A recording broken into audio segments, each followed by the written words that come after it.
전국에 계신 에듀윌 수험생 여러분들 또 왔습니다. 한국사를 맛있게 만들어주는 은쌤이 또 왔습니다. 자, 오늘은 저와 함께 한국사 능력검증시험 개념 강좌 3강을 한번 들어가 보겠습니다. 지금 고대 삼국의 형성과 전개를 배울 건데요. 여기가 또 어느 부분입니까? 학창시절을 떠올려보면 여러분들을 가장 고통스럽게 만드는 그 부분입니다. 맞죠? 많은 분들이 역사를 공부하면 포기하는 시점이 세 가지가 있어요. 첫 번째 위기가 언제냐면 여기죠. 고구려, 백제, 신라 수십 명의 왕들이 막 뛰어다닙니다. 여기서 역사를 포기해버려요. 두 번째 위기가 언제 오냐면은 조선시대 때 붕당 정치. 동서남북노서 동인 서인 쪼개질 때 머리가 막 폭발해버립니다.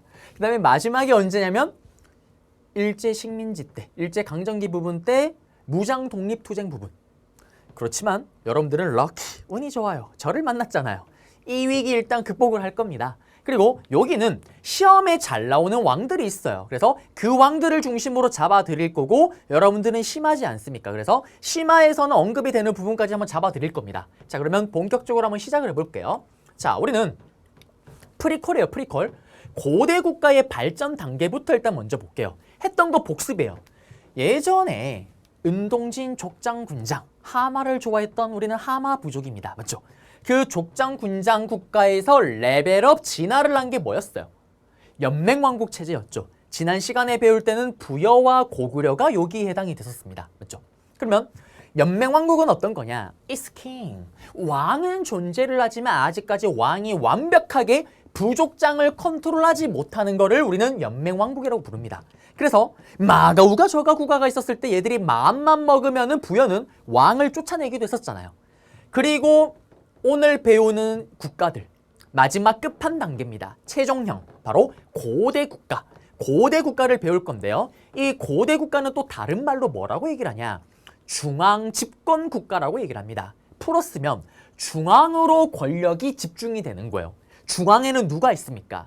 It's me, it's king. 바로 왕이 있는 거예요. 왕에게로 권력이 집중이 되는 게 바로 중앙집권국가, 이꼬르 고대 국가라고 부릅니다. 그러면 연맹왕국과 중앙집권국가의 차이는 뭡니까? 왕, it's king. 왕은 있지만 여기는 왕이 관리나 부족장을 완벽하게 컨트롤하지를 못했다라면 여기서부터는 왕이 완벽하게 귀족들을 이렇게 일직선으로 올가매고 있는 거예요. 그러면 우리가 오늘 배우는 고대 국가, 중앙집권 국가라고 불리는 이런 여러 나라들은 공통점이 있어요. 네 가지 공통점이 있습니다. 그거를 일단 먼저 정리를 할 건데요. 시험에 나오진 않아요. 기본 레벨에서는 나오지만 심화 레벨에서는 시험으로 나오진 않습니다. 그렇지만 이걸 일단 알긴 아셔야 돼요. 자, 먼저 중앙집권 국가, 고대 국가는 한마디로 누가 힘이 센 거예요? It's king. 왕의 힘이 강한 거잖아요. 그러면 왕의 힘이 강하고 고대 국가, 중앙 집권 국가라면 적어도 이거 정도는 해줘야 되는 거예요. 첫 번째, 왕의 힘이 강하다라면 기본적으로 왕이 부자 상속 정도는 해줘야 됩니다. 지난 시간에 배웠잖아요.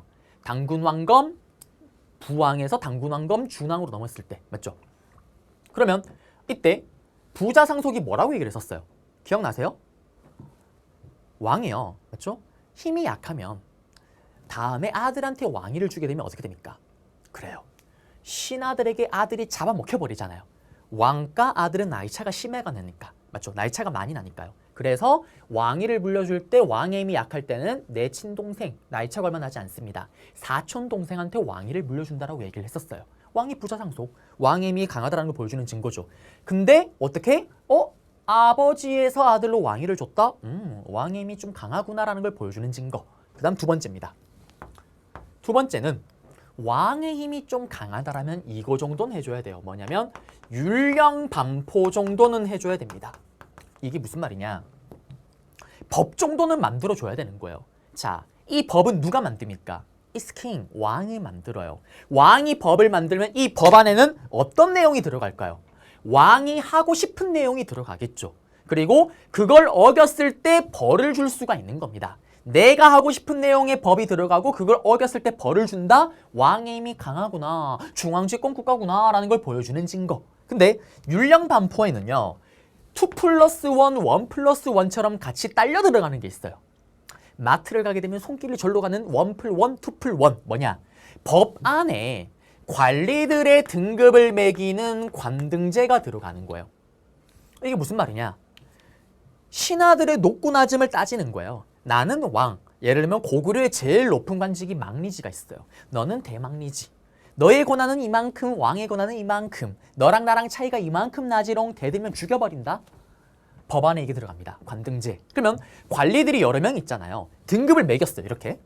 그러면 그 등급에 따라서 누가 높고 낮은지를 어떻게 알아요?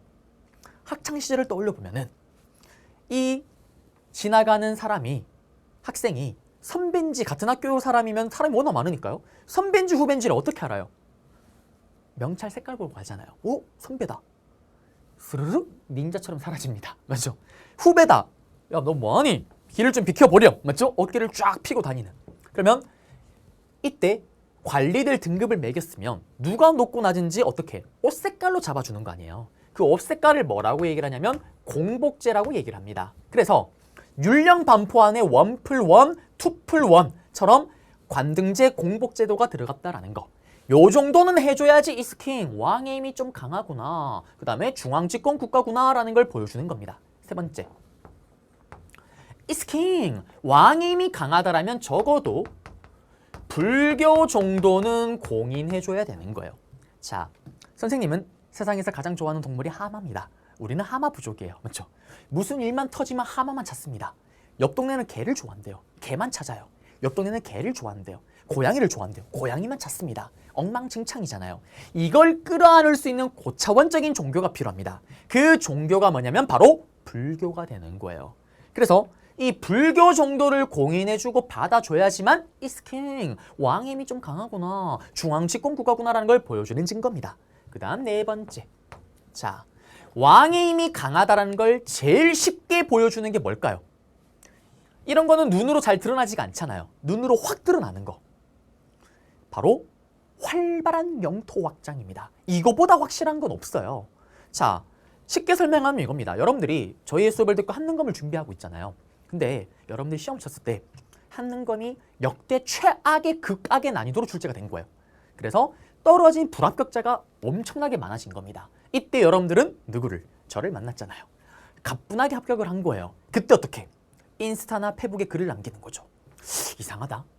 다른 사람들은 이번 시험이 너무 어렵다고 하던데 난 잘 모르겠던데 이게 어렵나? 라면서 여러분들 합격 시험지와 점수를 탁 찍어서 올리는 거예요. 맞죠? 그러면 어떤 일이 벌어질까요? 그걸 보는 수많은 지인들 또는 불합격자들, 이렇게 재수가 없을 수도 없어요. 근데 재수가 없는 건 재수가 없는 거 인정하겠죠. 야, 얘 맨날 역사 공부한다더니 잘하네. 똑똑한 아이네. 역사만큼 잘하는 애 맞네. 내가 내 입으로 역사를 잘하니 이런 얘기 할 필요가 없어요. 맞죠? 성적 한번 탁 올리면 그냥 끝입니다.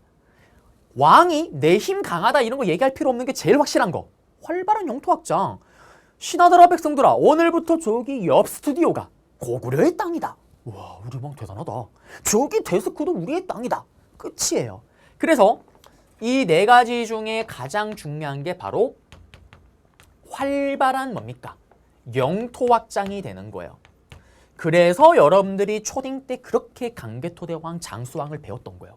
가장 활발한 영토 확장을 했으니까요. 맞죠? 기본에서는 요거 네 가지 중에 이렇게 나와요.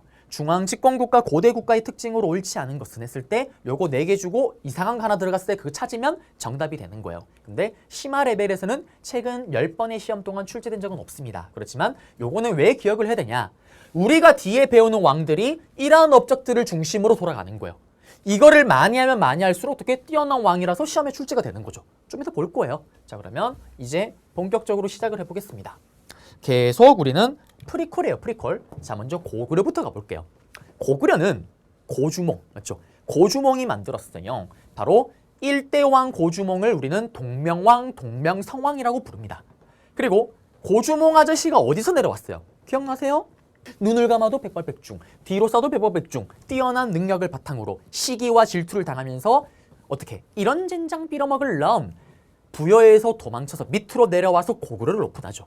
내려올 때 부여에서 내려왔잖아요. 부여 계통의 유이민이 내려와서 압록강 유역에 있던 원래 살던 토착민과 힘을 모아서 만든 게 바로 고구려입니다. 그리고 2대 왕이 누구냐면 유리왕이에요. 아들인데 이 유리왕은 딱 하나만 아시면 됩니다. 원래 고주몽이 오픈했던 수도가 졸본성이었어요. 여기서 국내성으로 천도를 했던 게 2대 유리왕 때다라는 거. 자, 그런데 무덤이 하나 나와요. 계속 프리퀄이에요. 여기 문화사 때도 다시 잡겠지만 요게 장수왕의 무덤으로 추정되는 장군총이라는 무덤이에요. 제가 여기서 또 강의를 했었는데 그래요. 이 학생, 이런 젠장 이 학생은 유일하게 집중하고 있는 상황 속에서 유일하게 저를 보고 있지 않았습니다. 제가 기억이 나요. 맨 앞에서 보고 있었거든요. 땅바닥에 있는 개미를 세고 있었어요. 아직도 기억이 나요.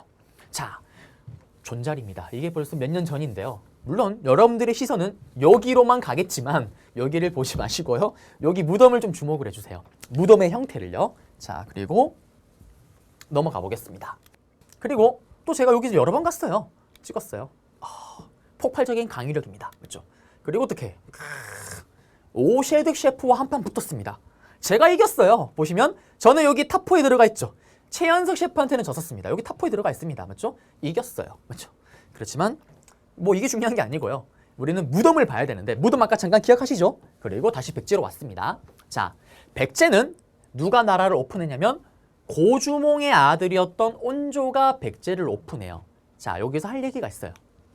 사실은요, 고주몽 아저씨가요, 부여에서 도망칠 때 와이프가 있었어요. 부여에서. 그리고 그 와이프가 그때 임신을 하고 있었습니다. 그러면서 고주몽이 도망칠 때 사랑하는 나의 와이프, 당신은 날 따라오지 마시오. 당신이 따라오게 되면 당신도 위험하지만 뱃속의 아기도 위험해요. 따라오지 마세요. 그러면서 칼을 빵 부러뜨리더니 칼 반쪽을 줍니다. 그리고 태어난 아기가 만약에 아들이라면 이 칼을 들고 나를 찾아오시오. 럼 도망을 가요. 그리고 고구려를 오픈했던 거예요. 그리고 고구려를 오픈하고 나서 세장가를 가요. 그리고 아들을 2명을 낳습니다. 그 아들이 누구냐면 비류와 온조예요. 비류와 온조는 왕자잖아요. 당연히 왕이 될 준비를 열심히 하고 있었습니다. 그러던 어느 날 갑자기 파파 당신의 아들, 당신의 칼. 오 마이 선, 네가 다음 왕. 그게 바로 앞에서 봤던 졸본성에서 국내성으로 천도를 했었던 2대 왕 유리왕인 거예요. 졸지에 왕자는 이제 말도 없고 왕이 안 될 수밖에 없는 비료와 온조 뻥집니다. 그러면서 이 밑으로 내려가 버려요. 그러면서 형이었던 비류는요, 인천에 자리를 잡고요. 동생이었던 온조는 어디다가? 여러분들이 초딩 때 심장을 뛰게 만드는 그 엄청난 공간, 너구리가 있는 그곳, 잠실역 부근에 롯데월드가 있는 그곳, 그 일대 부분에 나라를 오픈합니다. 그게 바로 온조의 백제인 거예요. 자, 그러면서 형이었던 비류는 인천 지역이 조석의 간만의 차가 심했던 거예요. 그러면서 나라가 폭망해버립니다. 그리고 동생에게로 합류를 해요. 그러면서 백제 온조 쪽으로 합류하면서 백제 힘이 더 강해지는 건데, 제가 이 장항환 얘기를 왜 했냐? 포인트는 이거예요. 그러면 백제를 오픈했던 온조 왕은 데리고 내려왔던 사람들이 있을 거 아니에요. 온조를 비롯해서. 어떤 사람들이에요? 고구려 유민이잖아요. 고구려에서 내려왔잖아요. 근데 이 고구려가 또 부여에서 내려왔잖아요. 그러면 좀 더 크게 보게 되면은 부여 고구려 계통의 이민족들이 내려와서 한강 유역에 있던 롯데월드 인근에 있던 사람들과 중심이 모아서 힘을 모아서 만든 게 백제가 되는 거죠. 맞죠? 자, 그러면 이 얘기를 또 왜 하냐? 시험에 나오니까 하는 거예요. 자, 역사는 팩트입니다. 그러면 증거가 있어야 될 거 아니에요. 고구려 사람이 내려와서 만들었다며. 백제를 증거가 있어야 됩니다. 그 증거가 바로 이 무덤이에요. 자, 속청동 고분이라고 얘기를 해요. 백제 근초고왕의 무덤으로 추정되는 건데요. 자, 여러분들이 롯데월드에서 석촌호수가 있어요. 유명하죠. 뭐 많이 띄우잖아요. 거기다가 역으로 치면은 잠실역이 있으면 그 바로 다음 역이 석촌호수역이 있습니다. 맞죠? 거기서 내려서 한 15분 정도, 20분 정도 걸으면 공원이 하나가 있어요. 그 공원에 있는 무덤이에요. 자, 앞에 봤던 장군총의 무덤이랑 무덤 스타일이 어때요? 비슷하죠. 같은 무덤 스타일이에요. 다만 여기가 지금 위에가 날아가 버렸기 때문에 좀 무덤이 좀 작긴 하지만, 네. 그럼 이걸 통해서 뭘 할 수 있냐? 고구려와 백제 왕의 무덤 스타일이 같은 거예요. 이걸 통해서 뭘 할 수 있냐? 고구려 계통이 내려와서 백제를 오픈한 게 맞네 라는 걸 보여주는 증거가 되는 거예요. 그러면 시험 문제 나오면 어떻게 나오냐? 이 무덤 사진을 2개를 같이 던져버려요. 그래놓고 다음 유무를 통해서 알 수 있는 내용으로 옳은 것을 했을 때 여러분들은 정답이 뭘까요? 고구려 유이민 계통이 백제 건국에 기여하였다. 찾으면 정답이 되겠습니다. 요거 하나 잡아. 에듀윌 유료 회원만의 특별한 서비스.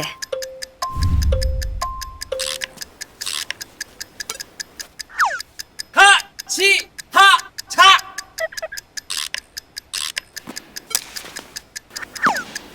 하치하차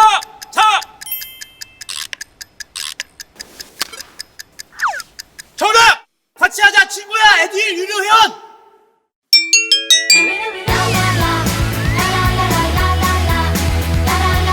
친구 소개하고 현금 받는 혜택.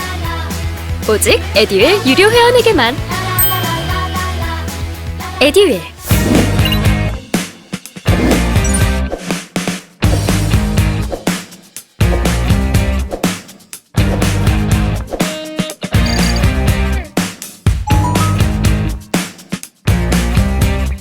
이랬고요. 자, 그 다음에 또 백제는 수도를 3번 옮겨요. 요거를 이제 볼 건데, 자, 시험에 여러분들은 심하잖아요. 어렵게 나오면은 여기를 가나 라고 해서 가와 나 시기에 있었던 사건으로 옳은 것을 했을 때 해당 시기를 대표하는 왕들의 업적을 여러분들이 찾아서 들어가야 돼요. 자, 그럼 가볼게요. 백제는 수도를 총 3번이죠. 위웅사, 위웅사, 위웅사. 위례성, 한성, 롯데월드에서요. 위웅사, 위웅사. 웅진사비로 수도를 옮깁니다. 웅진공주 사비 부여죠. 위웅사, 위웅사. 위례성, 한성에서 웅진사비로. 옮기는 이유는 제가 잡아드릴 거예요. 그것도 시험 문제 나옵니다. 그리고 계속 프리콜이에요. 자, 우리는 각 나라의 정성기를 이끌었던 왕들을 중심으로 정리를 하셔야 되는데요. 각 나라의 정성기를 가늠하는 게 있습니다. 그게 뭐냐면 한강이에요. 여러분들은 지도로 문제가 나올 때는 한강이 어느 나라가 차지를 하고 있는지만 보시면 돼요. 한강이 만약에 고구려다. 고구려 정성기예요. 백제다. 백제 정성기입니다. 그러면 그 정성기는 100년마다 바뀌어요. 본의 아니게 처음부터 한강 유역에 차지했었던 자리를 잡았던 백제가 가장 먼저 정성기가 옵니다. 4세기 때. 그 다음 100년 후에 5세기 때 고구려. 6세기 때 마지막에 신라가 정성기를 차지해요. 왜? 삼국을 통일하는 게 신라니까 제일 마지막에 한강을 차지했겠죠. 그렇게 흐름을 잡아주면 되는 거고요. 그러면 한강이 왜 정성기를 가져다 주냐? 이유는 있어요. 시험에 나오진 않습니다. 첫 번째, 한강 서울이 딱 한반도의 딱 중간에 있잖아요. 교통의 요지예요. 그 다음에 또 서울의 토박이로 사시는 분들은 워낙 한강이 익숙하니까 잘 모르겠는데 저는 고향이 대구잖아요. 아직도 기억이 나요. 처음 상경을 딱 해서 지하철 2호선을 딱 타고 가고 있었어요. 2호선을 타게 되면 이렇게 한강이 보이잖아요. 그때 서울에서 사귀게 된 친구 영호가 있었습니다. 손을 잡고 이렇게 가고 있는데 제가 야 영호야 대박. 와씨 야 서울 수도 다르다. 야 씨, 서울은 무슨 도시 안에 바다가 있다 영호야. 우와 했던 아름다운 추억이 있어요. 그러자 저의 친구 영호가 제가 너무나 부끄러운 나머지 저를 버리고 옆칸으로 넘어가더라고요. 지방에서 올라와서 보면요 한강이 진짜 커요. 지금은 다 빌딩 숲이잖아요. 옛날에 다 뭐였을까요? 농경지잖아요. 농사가 잘 돼요. 생산력이 쩝니다. 사람들이 알아서 구름대처럼 모여 있겠죠. 인구가 또 많은 거예요. 가져야 됩니다. 그 다음에 또 한강에서 배를 띄워서 서해안에 뿅 띄우게 되면 어떻게 될까요? 노를 저으면 알아서 어떻게 중국으로 다이렉트로 갈 수가 있죠. 중국과 직접 교류가 가능한 거예요. 선진 문물을 받기도 최고입니다. 그래서 여기를 서로 가지려고 그 난리 부르스를 쳤던 거예요. 자, 그러면 여기 삼국의 성립 한번 잡아드렸고요. 이제 신라입니다. 자, 신라 같은 경우는 박혁거세가 나라를 오픈했고요. 그리고 신라는 요걸 보셔야 돼요. 심화에서도 이거를 뭐 쓰고 이런 건 안 나오는데 요거를 왕호 변천인데요. 요거를 통째로 던져놔요. 어떻게? 자, 신라는 경주 동남쪽에 치우쳐져 있다 보니까 나라 발전이 다른 나라에 비해서는 가장 발전 속도가 늦어요. 그래서 처음부터 왕이라는 칭호를 쓰지를 못합니다. 거서간, 차차옹, 이사금, 마립간, 왕이라는 칭호로 이렇게 왕호가 계속 바뀌어가요. 오늘 이사금에서 마립간으로 바뀌는 거 볼 거예요. 그러면 이거를 외우라는 게 아니고요. 이거를 통째로 던져버려요. 시험 문제 어떻게 나오냐? 다음과 같은 왕호 변천을 가졌던 나라에 대한 설명으로 옳은 것을 했을 때 여러분들이 어떻게? 신라 내용을 찾으면 되죠. 골품제도가 있었다. 화랑대조가 있었다. 화백회가 있었다. 이런 것들 찾으면 정답이 되는 겁니다. 맞죠? 그래서 요거 하나 또 잡아드렸고요. 그리고 이제 본격적으로 시작을 할 거예요. 자, 먼저 1에서 3세기입니다. 100년부터 300년 사이인데 고구려가 가장 먼저 중앙집권 국가, 고대 국가로 체제를 정비해서 나가요. 그러면서 등장하는 게 태조왕입니다. 심화 레벨에서는 태조왕이 나온 적이 한 번인가 있었을 거고요. 그리고 또 정답이 잘 되진 않아요. 문제로 잘 나오진 않습니다. 근데 기본 레벨에서는 거의 뭐 선지로도 안 나오는데 심화 레벨에서는 정답이 되는 왕들이 나올 때 오답 선지로 많이 들어가요. 자, 그러면 태조왕이 그러면 왜 중요하냐? 일단 태조왕이라는 이름이 너무 친숙하잖아요. 여러분들이 잘 아는 태조왕건, 태조이성계. 근데 태조 고주몽은 아니에요. 동명성왕이잖아요. 원래 태조라는 칭호는 1대 왕에게 쓰는 건데 특이하게도 고구려는 6대 왕이었던 태조왕에게 이 칭호를 주는 거예요. 왜 줄까요? 1대 왕이 번갈 만큼 큰 일을 했으니까 주겠죠. 어떤 일? 활발한 영토 확장, 요동을 공격합니다. 자, 요동을 공격하는 건 어떤 거냐면 우리 고조선을 멸망시키고 나서 한나라가 4군데 지역에 식민지 기구 한사군을 설치를 했잖아요. 맞죠? 요동 쪽에 이쪽에 현도군이라는 게 있었는데 이거를 공격을 해서 이걸 밀어냅니다. 그 다음에 옥저를 멸망시켜요. 활발한 영토 확장의 결과 그걸 바탕으로 중앙 집권 국가의 가장 큰 특징 중에 하나였던 왕이 부자 상속까지는 못 가지만 여러 부족 중에 이제는 한 개 부족, 게르브 고시에서만 왕이 등장하는 거고 형제 상속을 이뤄냅니다. 그 다음에 부족들을 5개 5부족 체제로 정리를 시키는 거예요. 5부 체제로 발전을 시킵니다. 뭐 중요한 내용은 없고요. 여기 있는 것처럼 옥조를 복속시켰다라는 정도, 요게 오답 선지로 들어갈 수가 있다라는 거. 네. 그리고 여기 보시면 한사군의 위치가 여기예요. 낙랑군, 진번군, 임둥군, 여기 현도군. 요거를 요렇게 공격해서 밀어냈던 거죠. 자, 그리고 이제 고국천왕입니다. 고국천왕은 중요해요. 시험에 나옵니다. 단독으로 나와요. 잡아볼게요. 판서로 가보겠습니다. 먼저 고국천왕인데 여러분들 고국천왕은 왠지 모르게 이름이 고그레틱하지 않나요? 나만 그렇나요? 왠지 모르게 이름이 고그레틱합니다. 내가 바로 고구려의 하늘과 같은 왕이다. 내가 바로 고구려의 하늘과 같은 왕이다라는 게 바로 고국천왕입니다. 그러면 이 고국천왕은 어떤 업적이 있었냐? 내가 바로 고구려의 하늘과 같은 왕이다. 일단 신하를 다 잡아야 되겠죠. 그래서 어떻게? 좀 어려운 용어가 나와요. 부족적 오부. 앞에 있었던 그 5개 부족을 어떻게? 행정적 오부로 바꿨다라는 용어가 나옵니다. 그럼 이게 무슨 말이냐? 자, 앞에 있던 5개 부족들이 원래는 거의 뭐 독립국처럼 지들 멋대로 따로 움직이고 있는 거예요. 요거를 왕이 만든 행정구역 안으로 편입을 시키는 거예요. 너희의 공간은 여기 아니야. 여기서 벗어나면 죽여버린다. 왕이 만들어 놓은 틀 안 행정구역, 왕이 만든 행정구역 안에 5개 부족을 가둬두는 거예요.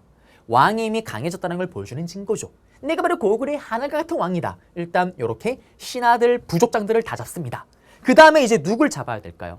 백성들을 다 잡아야 될 거 아니에요. 그러면서 시험에 단독으로 나와요. 이게 바로 을파소라는 신하의 건의를 받아들여서 진짜 큰맘 먹고 베푸는 진짜 큰맘 먹고 베푸는 진대법이라는 걸 실행으로 옮깁니다.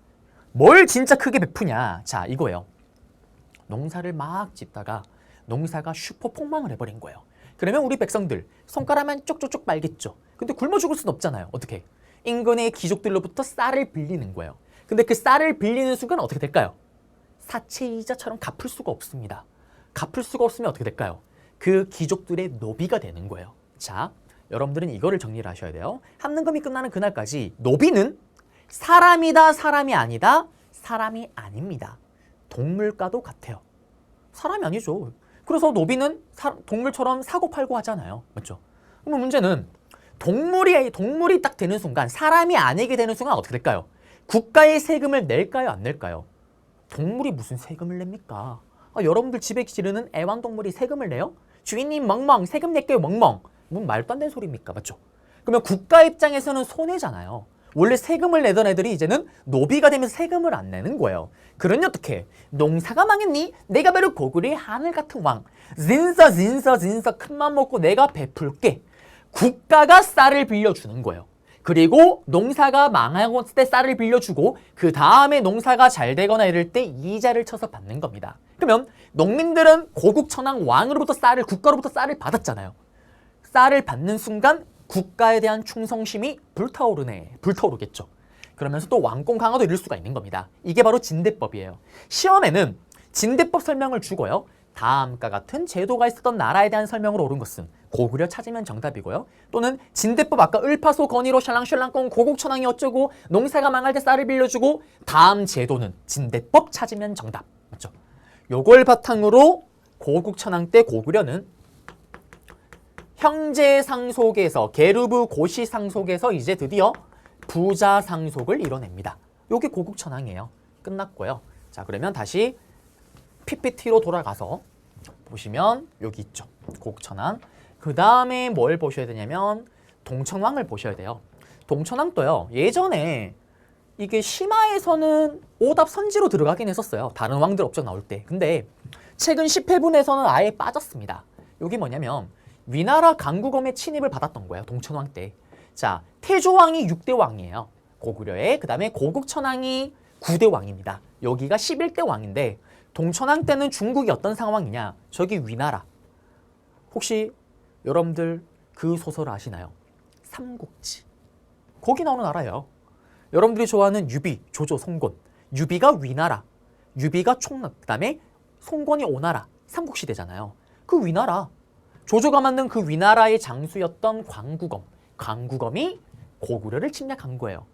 동쪽으로부터 한반도 기준으로 동쪽으로부터 맞죠? 동쪽으로부터 천재지변에 버금가는 큰 사건을 겪었다. 중국의 침입을 받았던 동천왕의 스토리입니다. 털털털털 털려요. 털털털털 털리다가 거짓 항복을 한 척하면서 방심을 시킨 후에 기습 공격을 합니다. 그리고 그게 성공을 거두면서 이 위나라의 침입을 물리치긴 해요. 그렇지만 이런 위기를 겪었다라는 거. 끝났습니다. 최근에는 선지로 등장하지 않고 있지만 그래도 일단 설명을 해드렸어요.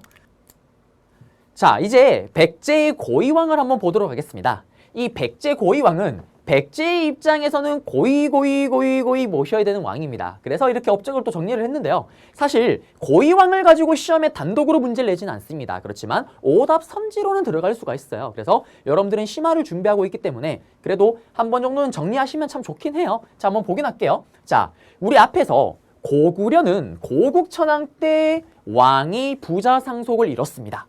그리고 백제는 고이 모셔라 고위왕 때 부자까지는 못 가고 형제 상속으로 가요.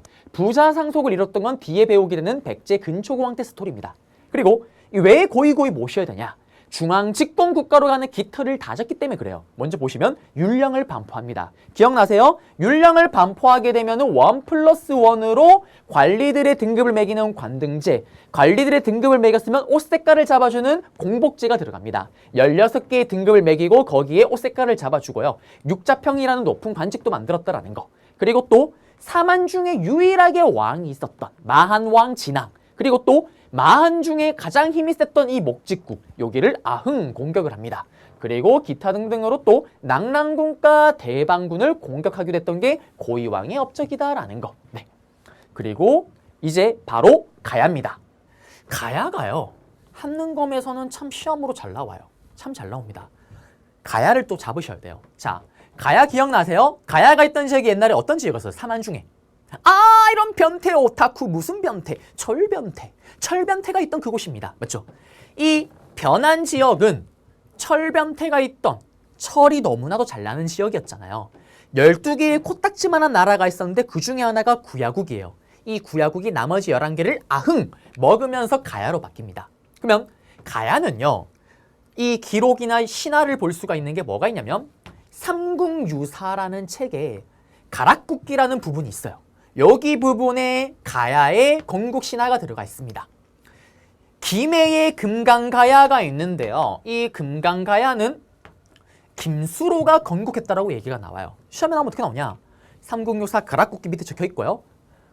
가야는 어쩌고저쩌고 하면서 김수로 얘기가 나와요. 구지왕 뭐쩌고 막 구지가 뭐쩌고 하면서 김수로 이름이 나옵니다. 그러면 다음 자료와 관련된 나라에 대한 설명을 옳은 것은 금강가야 내용 찾으면 정답이에요. 자, 가야는 여러분들이 주목을 해야 되는 게 고구려 백제 신라는 중앙집권국가 고대국가로 성장을 해요. 근데 여기는 계속 연맹왕국 체제에서 나라가 끝이 납니다. 왜 그럴까요? 간단해요. 하나가 되지를 못합니다. 시험에 나오는 가야는 사실 두 개예요. 지금 배우는 금강가야, 초기 가야 연맹의 맹주, 그리고 마지막에 가야의 맹주였던 큰가야, 대가야. 이 가야 외에 성상가야니 아라가야니 가야가 많아요. 근데 가야가 왜 하나가 되지 못할까요? 일단 농사가 너무 잘 돼요. 맞죠? 두 번째는 철도 썩어납니다. 다 잘 먹고 잘 살아. 아, 내가 낸데 왜 내가 너랑 같이 한 팀이 돼야 돼? 다 개인 플레이예요. 모래알 조직력입니다. 그래서 결국 하나가 되지를 못하고 연맹왕국 체제에서 끝이 나는 거예요. 다만 however 그러나 듀얼 유료 회원만의 남다른 서비스.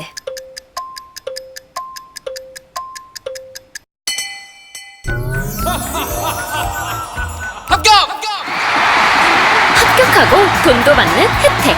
오직 에듀윌 유료 회원에게만. 에듀윌. 무료 합격!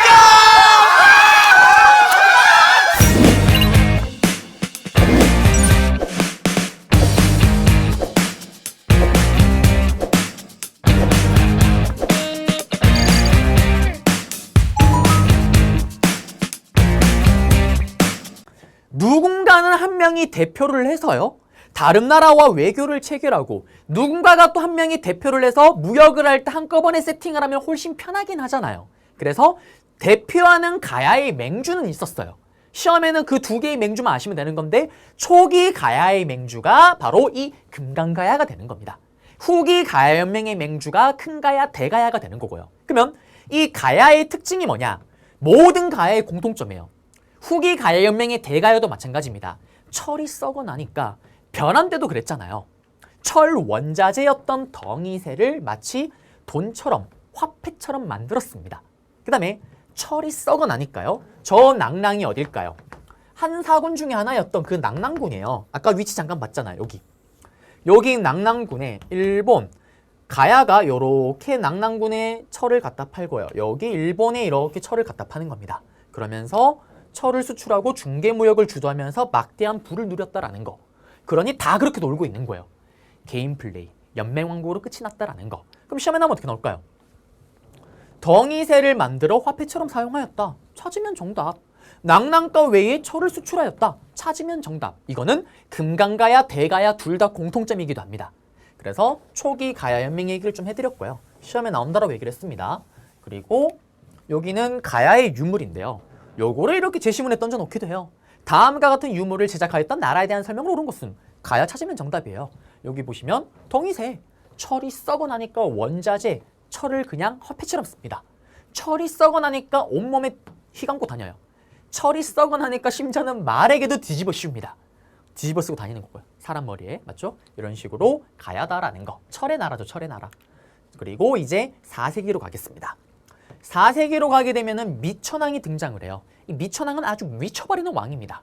자, 우리 앞에서 보시면 고국천왕, 태조왕부터 봤죠. 태조왕이 6대왕, 고국천왕이 9대왕, 그 다음에 앞에 봤던 그 동천왕이 11대왕, 그리고 미천왕이 이제 좀 시간이 많이 흘렀어요. 16대 왕인데요. 자, 일단 미천왕은 또 판서로 한번 잡아볼게요. 판서로요. 자, 보시게 되면은 자, 미천왕인데 이 미천왕은요. 어떤 일이 생겼냐? 아주 고구려 입장에서는 미쳐버리는 왕입니다. 이 미천왕이요. 아까 기억나세요? 여기 있던 낭랑군. 낭랑군을 아흥 공격을 해버려요. 그래서 여기를 먹어버립니다. 그리고 여기로 가는 길목에 서안평이라는 곳이 있어요. 여기도 점령을 합니다. 활발한 영토 확장을 해요. 그러면 미천왕은 시험에 단독으로 안 나오고 서안평을 점령하였다. 이런 식으로 다른 왕이 나올 때 오답 선지로 들어가요. 그런데 이 미천왕이 중요한 이유가 뭐냐면 자, 사실은 여기에 고구려가 있었고요. 여기에 백제가 있었는데 이 낭랑군 때문에 고구려와 백제가 영토가 서로 맞닿지를 않았던 거예요. 완충지대 역할을 했던 거예요. 근데 이게 사라지면서 영토가 서로 맞닿게 되면서 어떤 일이 벌어질까요? 와우, 전쟁이 벌어지게 되는 거예요. 이것 때문에 사라지면서, 미천왕 때문에. 그러면서 그 이후의 왕부터 이제 전쟁이 본격적으로 시작이 됩니다. 네, 그러면 다시 PPT로 돌아가서 보시면은 여기 서안평을 점령하였다, 낙랑군을 날려버렸다. 요거는 미천왕의 업적이고 정답이 되진 않지만은 선지로 들어간다라는 거. 그 다음에 왕이 누구냐면 고궁원왕이에요. 미천왕의 아들입니다. 근데 고궁원왕이랑 지금 근초광이랑 보세요. 동시간대에 같이 맞물려 있고요. 소수령왕도 같이 맞물려 있습니다. 그 다음에 내무랑이랑 강개토 대왕이 또 같은 시기에 맞물려 있어요. 앞에서도 우리 지금 표를 보시게 되면은 같이 띄웠잖아요. 이게 왜 그러냐면 동시대를 같이 정리를 해야 돼요.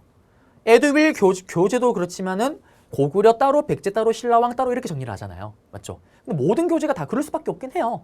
왜냐면 이렇게 한꺼번에 정리가 힘드니까. 근데 이렇게 정리를 해야 돼요. 무슨 말이냐면 고구려, 백제, 신라왕을 따로 공부하게 되면 연결이 하나도 안 돼요. 지금 같이 묶여 있잖아요. 동시간대 왕인 거예요. 그러면 나온 김에 이걸 같이 정리를 해야지. 이것 따로 왜 그렇게 공부를 합니까? 맞죠? 그래서 지금부터는 저와 수업을 할 때는 같이 정리를 할 거예요. 자, 그러면 고궁원왕과 근초고왕의 스토리를 한번 잡아드릴게요. 다시 옆으로 판서로 한번 가보겠습니다. 판서로 가시게 되면요, 한번 가볼게요. 자, 고궁원왕이 등장을 하는데요. 여러분들 왠지 모르게 이름이 어떻나요? 왠지 모르게 고구려틱하지 않나요? 저만 그렇나요? 아니죠. 왠지 모르게 또 이름이 고구려틱합니다. 근데 고국천왕이랑 헷갈리면 안 돼요. 고궁원왕은 대빵 원망스럽게 죽은 왕이에요. 고궁원왕은 대빵 원망스럽게 죽은 왕입니다. 아, 고국천왕은 내가 하늘과 같은 왕이라면 여기는 원망스럽게 죽은 왕이에요. 어떤 스토리가 있냐? 제가 볼 때는 우리나라 모든 왕을 통틀어서 불쌍하기로는 거의 올타임 넘버 원이라고 생각을 합니다. 한번 가볼게요. 중국에서 당시에 전년이라는 오랑캐가 있었어요. 이 오랑캐가 야호 신나게 쳐들어옵니다. 그러면서 어떤 일이 생기냐? 이 고궁원왕의 아버지였던 미천왕의 무덤을 털려요. 아버지 시신을 뺏깁니다. 자기 엄마 붙잡혀요. 자기 와이프 붙잡혀요. 백성, 신하들 포함해서 한 5만 명이 붙잡힙니다. 끌려가요. 그러자 특히 고궁원왕, 전년 암소리 잘못했다. 너 말 잘 들을게. 잘못했다. 원하는 게 있으면 말해라. 굴욕적으로 전년의 비위를 맞춰줍니다. 그러면서 아버지 시신을 돌려받고요. 그러면서 나중에 자기 어머니가 돌아와요. 근데 와이프는 영원히 돌아오지를 못합니다. 자, 이런 개굴욕을 겪었던 게 고궁원왕이에요. 근데 이 굴욕이 여기 끝이 아닙니다. 잠깐 여기서 멈추고요. 뭘 볼 거냐면 동시간대에 지금 또 누가 있었나요? 백제의 근초고왕이 지금 있었던 거예요. 백제 근초고왕이 어떤 왕이냐? 처음초 삼국 역사상 처음으로 정성기를 이끌었던 왕입니다. 이 고궁원왕이 중국에게 탈탈 두드려 맞고 있는 동안에 근초고왕은 무엇을 했나요? 바로 전라도 일대 마한 전체를 다 먹어버립니다. 목직국은 고이왕이 먹었고요. 한강유역은요. 그리고 그걸 바탕으로 근초고왕 때는 마한 전체를 먹어버려요. 그러면서 백제 힘이 엄청나게 강해지고 있습니다. 그러자 고궁원왕 이런 생각을 합니다. 중국에게 우리가 비록 틀렸지만 즉 적보없는 오랑캐 새끼들에게 반쯤 틀렸지만 한반도 안에서는 그래도 우리 고구려가 넘버원이다. 당황하지 마라. 나 아직 건재하다. 이거 보여줄 필요가 있는 거예요. 그래서 어떻게? 야호! 백제 근초고왕한테로 쳐들어갑니다. 근데 전혀 예상치도 못하게 고궁원왕의 고구려 군대가 박살이 나는 거예요. 믿을 수가 없다. 다시 간다. 또 가요. 또 갔는데 또 예상치도 못하게 또 박살이 나는 거예요. 서로 놀랍니다. 뭐지? 백제가 왜 저렇게 세지? 근초고왕 뭐지? 고구려 찐딴데? 뭐지? 왜 저렇게 힘이 약하지? 안 되겠다. 이번엔 우리가 간다. 근초고왕이 직접 고궁원왕을 쳐들어갑니다. 고구려를요. 그러면서 어디서 고궁원왕이 이 근초고왕의 군대를 막기 위해서 직접 평양으로 내려와요. 그런데 문제는 여기서 발생합니다. 고궁왕이 내려와서 막으려고 했는데 어떻게? 헤드샷! 근초고왕의 부하가 쏜 활에 맞아버리면서 콸 피눈물을 흘리면서 꼴까닥 죽어버립니다. 엄청난 사건이 터진 거죠. 왜? 왕이 지금 갑자기 전쟁 중에 전사를 했잖아요. 설마 고공원왕이 전날에 신하들아 백성들아 나 전쟁하다 활 맞고 죽을 거야. 마음의 준비를 하렴 이러고 죽었어요? 갑자기 죽었습니다. 국가적인 위기예요. 이 위기를 극복하지 못하면 고구려는 암흑기로 쭉 빠지게 되는 겁니다. 반대로 백제는 어떻게 됐을까요? 최고의 정성기로 치닫겠죠. 그러면서 북쪽으로 치고 올라갑니다. 그리고 백제는 이때 활발한 무역 활동을 해요. 중국의 요서 지역, 중국의 쌍둥반도, 그 다음에 중국 남쪽에 저와 이름이 똑같았던 동진으로 진출합니다. 그리고 어디로? 일본으로도 진출해요. 일본에 뭐가 있었냐면 규슈, 일본의 규슈라는 지역으로 진출하는데 이때 그냥 가지 않습니다. 백제 사신단에게요, 이 근초고왕이 이 칼을 챙겨줘요. 이 칼이 무엇이냐? 바로 칠지도라는 칼입니다. 7개의 칼날이 달려있는 거예요. 지금 현재 과학기술로도 100% 복원이 불가능하다고 얘기를 합니다. 칼에다가 다 글귀가 새겨져 있는 거예요. 이 칼을 챙겨줍니다. 지금으로 치면 명품 백에 해당되는 명품 칼이에요. 이 칼을 주고 일본으로 간 거예요. 그러면 사신이 야 여기가 일본이구나. 일본 왕 어딨니? 막 달려옵니다. 달려올 때 야 네가 일본 왕이니? 아하? 아하? 라고 얘기를 하죠. 이때 우리 백제 왕이 너를 위해서 선물을 준비했다라면서 이 칼을 탁 주는 거예요. 이때 일본이 어느 정도 레벨이냐? 우리랑은 클래스가 달라요. 이때 일본은 아직 신발이 없어요.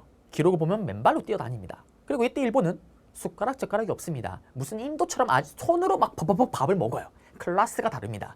여기에 이 칼을 뚝 주는 거예요. 그러자 일본의 외왕이 이 칼을 받는 순간 어떻게 될까요? 스고이 데스요! 아이시테루! 난리가 납니다. 하트 뿅뿅뿅뿅뿅뿅. 이 칼을 받은 뒤부터 백제는 이 일본이 백제를 따르는 거예요. 그리고 일본은 백제 빠가 되는 겁니다. 이 순간부터. 그러면서 나중에 어떻게 될까요? 나라가 백제가 망했을 때 일본이 가용한 모든 군대를 끌고 갔다가 어떻게 도와주러 갔다 같이 당나라에 같이 박살이 나는 아름다운 스토리. 이게 이때죠. 이때부터 시작이 되는 겁니다. 그러면 시험에는 제가 이걸 왜 이렇게 피를 토하면서 얘기를 했냐? 이걸 던져놔요. 자, 그러면 칠지도를 통해서 우리 뭘 할 수 있나요? 누구와 누구와의 교류, 백제와 왜와의 교류 찾으면 정답이죠. 요거 잡아드렸습니다. 그리고 근초고왕 때는 또 어떤 스토리가 있었냐면 이걸 바탕으로 뭘 하냐면 근초고왕은요 왕이 부자 상속을 이뤄내는 거예요. 요걸 바탕으로. 그 다음에 뒤에 가서 또 배우겠지만 심화에서는 이걸 정답으로 많이 내요. 근초고왕 문제가 나오거나 진흥왕 문제가 나올 때 역사책을 던져 놓습니다. 무슨 말이냐면 최고의 정성기를 이끌었던 왕들은 내가 잘난 거를 자랑하고 싶잖아요. 우리 보면 많은 잘된 기업가인들을 보시게 되면은 자서전 이런 거 쓰잖아요. 역사책을 쓰는 거예요. 나의 역사를. 이때 뭘 쓰냐? 고흥이라는 아저씨를 통해서 석이라는 역사책을 쓰게끔 했던 게 근초고왕입니다. 그러면 근초고왕 문제가 나올 때 이게 정답이 되는 거예요. 맞죠? 근초고왕의 업적이잖아요. 그래서 여기 내용 잡아드렸습니다. 그러면 PPT로 다시 한번 들어가 볼게요. 들어가시게 되면은 여기 지금 앞에 보시면은 원래 한사군이 이거였잖아요. 근데 여기 있던 진범군이 나중에 대방군으로 바뀌는 거예요. 낙랑군은 여기 있고, 그리고 미천왕 때 보시게 되면 여기 끝에 한반도 끄트머리 쪽에, 맞죠? 서안평을 점령하고요. 낙랑군을 미천왕 때 2개 다 점령을 하면서 어떻게 영토가 맞닿으면서 전쟁이 벌어지는 거죠. 네. 그리고 보시면은 여기 들어가기 전에 요거 사진 근초공도 볼게요.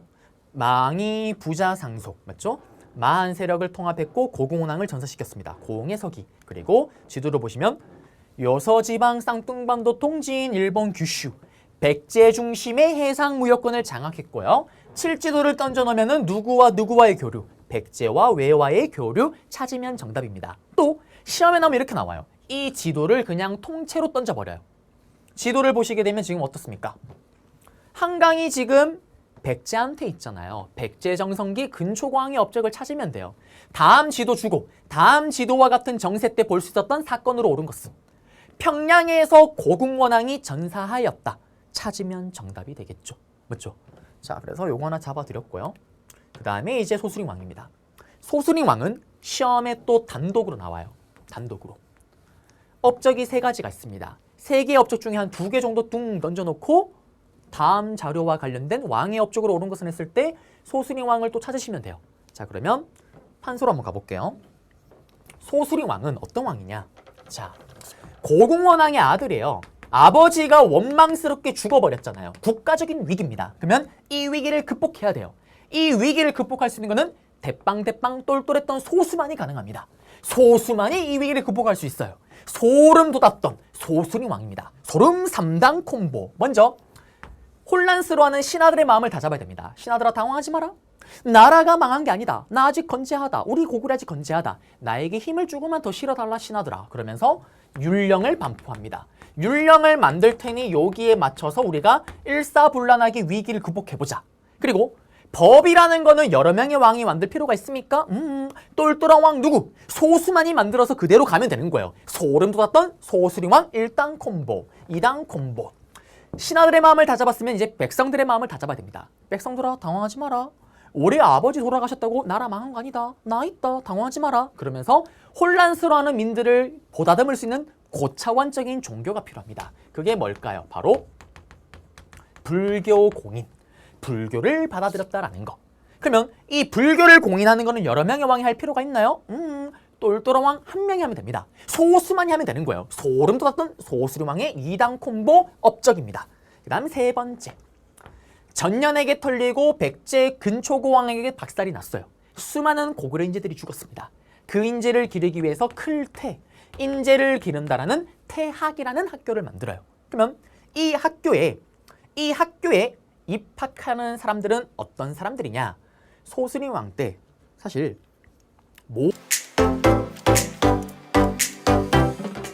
첫째, 합격에 최적화된 강의입니다. 시험에 나오는 문제 유형, 답도 정해져 있습니다. 제가 그 비법을 싹 다 알려드리겠습니다.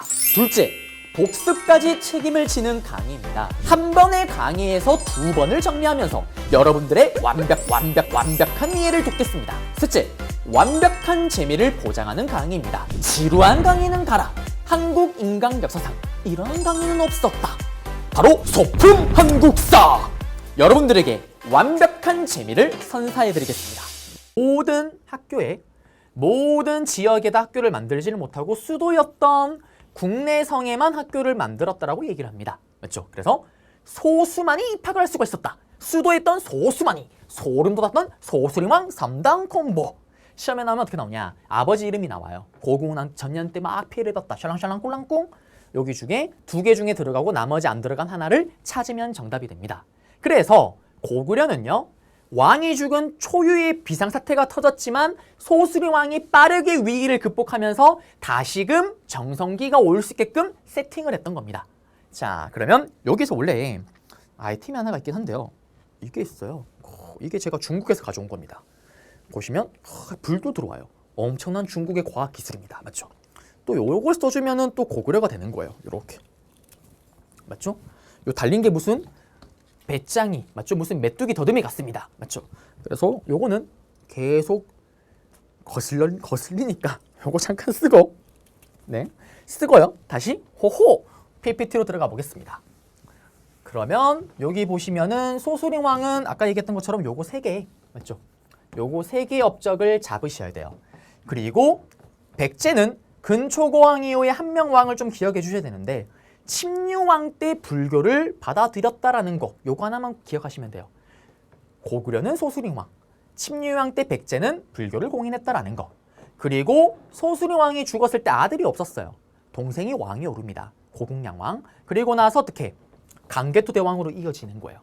그러면서 소수리 왕이 빠르게 이 위기를 극복했기 때문에 강개토 대왕 때 고구려는 정성기를 맞이할 수가 있었던 겁니다. 그러면 강개토 대왕 얘기를 해드려야 되겠죠. 그래요. 강개토 대왕은 또 있습니다. 이게 또 딴 게 있어요. 어이구, 지금 날라가 버렸는데 이것도 있는데요. 이것도 그래요. 또 중국의 과학기술입니다. 아, 불이 들어와요. 근데 이거 또 떼줘야 됩니다. 이게 왜냐면 여기 천장을 막 쓸더라고요. 네. 그러면 불을 좀 꺼드리고요. 맞죠? 장수왕 얘기를 한번 해보겠습니다. 아, 장수왕이 아니죠. 강개토 대왕의 얘기를 한번 해드릴게요. 자, 판소로 한번 가보겠습니다. 가기 전에 보시면 PPT 잠깐 띄우고요. 잠깐 띄워서 여기 강개토 대왕 때는 요동가 만주를 아흥 다 먹었다라는 건데요. 돌아가서 강개토 대왕의 업적을 판소로 한번 정리 드릴게요. 여기는 시험에 나오는 스토리가 하나가 있어서 그래요.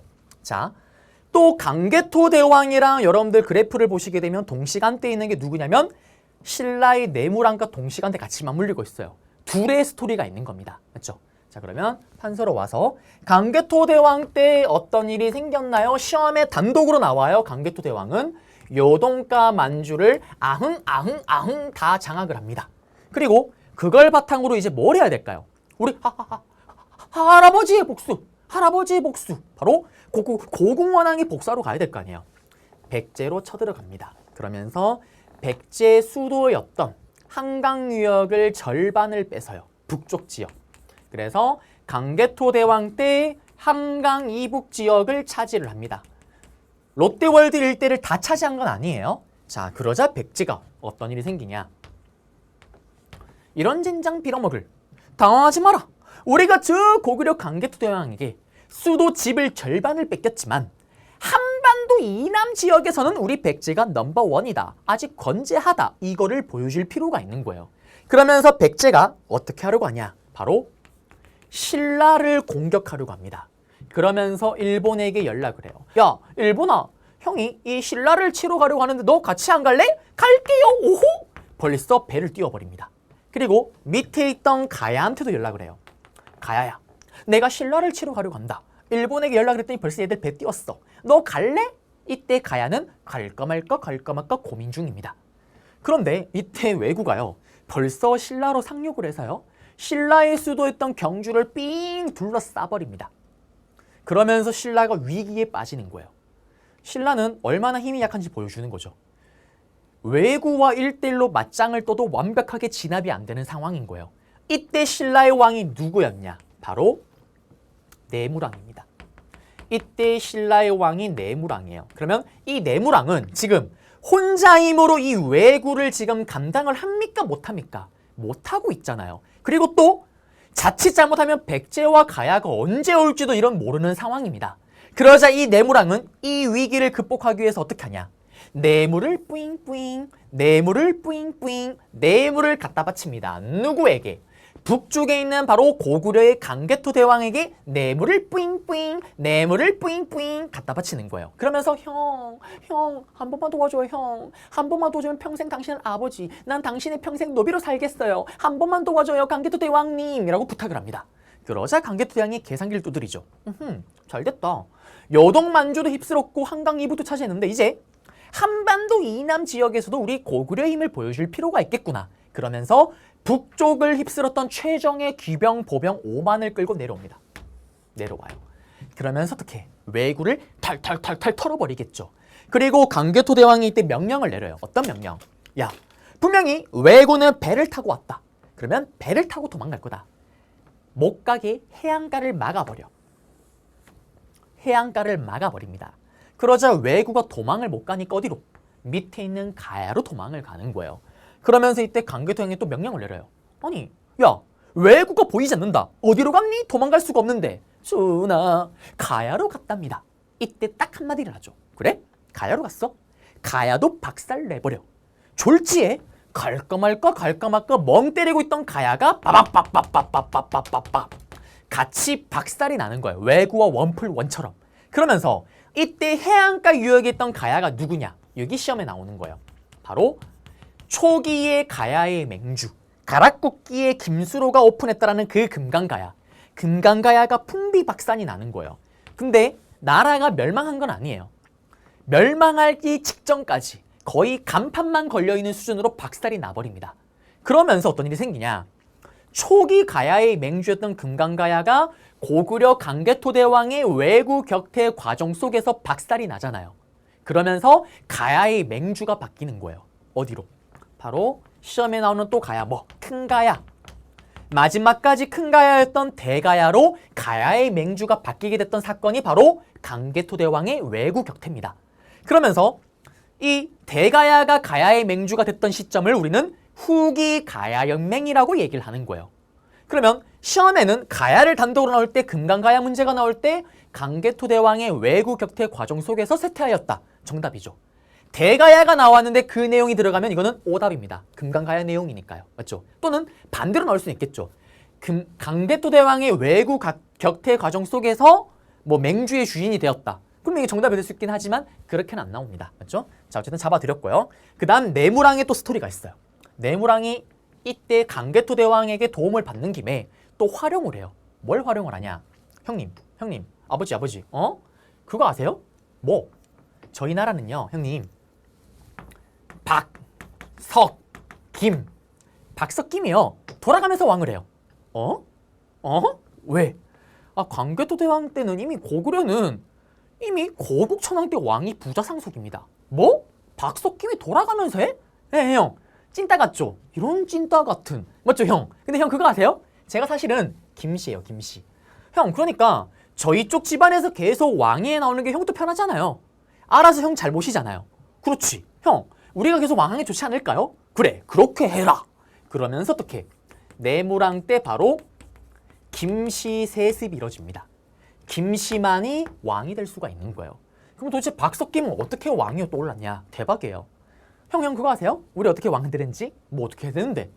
박석김에서요, 다음에 왕이 될 사람 한 명씩 나와요. 그리고 떡을 들어요. 떡을 앙 씹어 먹어요. 떡에 찍힌 이빨수가 많은 사람이 똑똑한 사람이에요. 아주 현명한 사람이다. 그 사람이 왕이 되는 거예요. 찐따 같다. 맞죠, 형? 내가 돼야 되겠죠. 그러면서 이때 김씨 세습을 이끌어내는 거예요. 그러니까 이전까지, 내무랑 이전까지는 왕을 부르는 용어가 이사금이었어요. 이빨금. 이빨이 많은 사람이 왕이 된다라는. 그런데 이제는 이사금이라는 칭호를 쓸 필요가 없죠. 왜? 김씨만이 왕이 되니까. 그래서 이때 마립간, 뒤에 간이 뭘까요? 징기스칸 할 때 그 칸의 옛말입니다. 가에서 간으로, 그리고 칸으로 바뀌는 거예요. 마립간. 대군장이라는 마립간이라는 칭호를 내무랑 때 처음으로 썼다라는 거. 그리고 내무랑은 이렇게 중앙을 수습하고 왜구를 처리하는 과정 속에서 또 밑에 있던 진안을 완벽하게 먹으면서 또 신라의 힘을 강화시켰던 게 내무랑입니다. 자, 여기까지 잡아드렸어요. 그러면 PPT로 돌아가 볼게요. 돌아가서 보시면 강개토대왕은 만주 대부분을 차지를 했고요. 그 다음에 백제를 공격해서 한강 이북 지역을 차지를 했고요. 왜구를 격퇴하면서 내무랑의 요청으로, 그러면서 금강가야가 쇠퇴를 했고요. 그리고 요거 중요합니다. 영락이란 연호를 사용했어요. 영락이란 연호가 뭐냐? 요거는 심화에서는 정답이 되기도 해요. 강개토대왕 문제가 나올 때. 자, 연호가 뭔지를 아셔야 되는데 애칭이에요, 애칭. 예를 들면 나 동진이는요, 수업이 너무 힘들어요. 나 동진이는요, 집에 가면은 밥 먹을 거예요. 나 동진이는 TV 볼 거예요. 여러분들 표정이 딱 이거예요. 쟤 또 왜 저래? 지금 PD님 표정도 쟤 또 왜, 선생님 또 왜 저러지? 아무 말도 하지 않습니다. 왜? PD님이 뭐라고 얘기를 하면 저는 에듀윌 높은 사람이 얘기를 할 거예요. PD가 내 욕했어요. 그러면 어떻게? PD님이 혼날 거예요. 그 다음에 여러분들이 어떻게? 악플을 달았어요. 그러면 어떻게? 나 삐질 거예요. 나 강의 안 합니다. 보이콧이에요. 그럼 여러분들이 뒤에 내 수업을 못 듣게 됩니다. 자, 돌아가서 이게 무슨 말이냐면 나의 애칭을 쓴다라는 건 내가 그만큼 지위가 있고 내가 세다라는 거예요. 그러면 이전에는 독자적인 연호가 아니라 중국의 연호를 따라 쓰는 거예요. 중국의 애칭을 따라 썼는데 강개토대왕 때 우리나라 최초로 그가 만든 애칭을 사용하는 겁니다. 영락. 나는 이 강성함을 영원히 즐기고 싶어요. 영락이란 연호를 처음 썼던 거예요. 그럼 무슨 말이냐? 중국의 연호를 쓰지 않고 나만의 애칭을 썼다. 이거는 중국, 너 나한테 토달지 마라. 너랑 나랑 대등하다. 알겠니? 라는 걸 보여주는 증거입니다. 맞죠? 그래서 영락이란 연호를 사용한 게 누구다? 강개토대왕의 업적이다라는 거. 요거 기억하셔야 됩니다. 심화에서는 정답이 돼요. 그리고 정기가야연맹이 붕괴된 이유는 강개토대왕의 왜구 격퇴 과정 속에서. 맞죠? 그리고 여기 북쪽을 차지했고요. 그 다음에 또 보시면 시험에는 요 지도를 주기도 해요. 보세요. 해안가 유역에 있었던 금강가야. 그러니까 김해 금강가야가 박살이 났던 거예요. 그러니 보세요. 대가야 위치 보세요. 고령 대가야. 내륙 지방에 있다 보니까 이 강개토대왕의 격퇴 과정 속에서 피해를 1도 안 입은 거예요. 그래서 가야의 맹주가 이렇게 바뀝니다. 시험에 어떻게 나올까요? 금강가야를 가, 대가야를 나라고 얘기를 해요. 가와 나 가야, 가와 나 나라에 대한 설명으로 옳은 것은 둘 다 공통점. 낙랑가 외에 철을 수출하였다. 덩이새를 화폐처럼 사용하였다. 둘 다 공통점 정답. 차이점은 여기는 어떻게? 정기가야연맹, 여기는 후기가야연맹. 여기는 외세태, 강개토대왕의 외국 격퇴 과정 속에서. 맞죠? 정기가야, 후기가야연맹. 그 다음에 여기는 호명 그릇인데요. 요거도 시험에 단독으로 나와요. 자, 신라 왕의 무덤으로 추정되는 호총이라는 무덤에서 발견됐다 그래서 호명 그릇입니다. 밥그릇이에요, 밥그릇. 글씨가 막 적혀 있어요. 어떤 글씨가? 강개토대왕이 죽은 지 3년이 지났어요. 그거를 슬퍼한다라는 내용이 들어가 있습니다. 고구려 강개토대왕을 기리는 제사 도구예요. 이게 발견이 된 거예요. 신라 왕의 무덤으로 추정되는 호총에서. 선생님, 뭐 어쩌라고요? 뭐 어쩌라고가 아니고 그럼 뭘까요? 이게 그거잖아요. 신라 왕의 무덤에서 고구려 왕을 기리는 제사 도구가 발견됐다? 이걸 통해서 우리 뭘 알 수 있는 거예요? 신라가 그만큼 고구려의 간섭을 많이 받았구나. 또 반대로 고구려가 그만큼 신라에 많이 간섭을 했구나라는 걸 보여주는 증거입니다. 시험에 나오면 이 유물을 통째로 던져버려요. 다음 유물과 관련된 탐구활동 주제로 옳은 것은 고구려가 신라에 많은 간섭을 하였구나. 또는 반대로 신라가 고구려에 많은 정치적 간섭을 받았구나. 찾으면 정답입니다. 맞죠? 네. 그러면서 여기는 고구려의 강개토 대왕릉비인데 중요한 거는 이거는 강개토 대왕이 자기가 만든 게 아니에요. 자기의 아들이었던 장수왕이 아버지를 기리기 위해서 만든 거다라는 거. 맞죠? 여기 있습니다. 네. 그러면 여기까지 했고요. 그러면 우리는 앞에 있는 여기 강개토 대왕 이후의 장수왕은 다음 강의 때 연결해서 들어가도록 하겠습니다.